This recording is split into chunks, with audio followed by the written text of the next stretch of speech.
just got some MagKeepers in the mail today. These were sent to me from Rob over at magkeepers.com. This is a new version of his parallel keepers.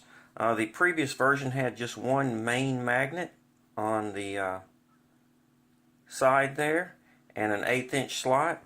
The newer version has the 1/4 inch slot and a magnet on the main side as well as the thin side to keep your parallels in place. Very cool. This is a lot better design. Great improvement over already a fantastic product. If you have any questions, you can email Rob at info@magkeepers.com.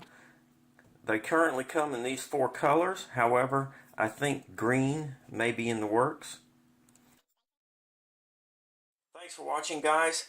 If you have any suggestions or questions, please feel free to comment.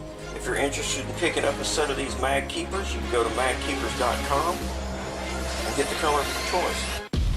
Thanks for watching, guys. Thumbs up if you liked the video. Please subscribe, and most importantly, be safe.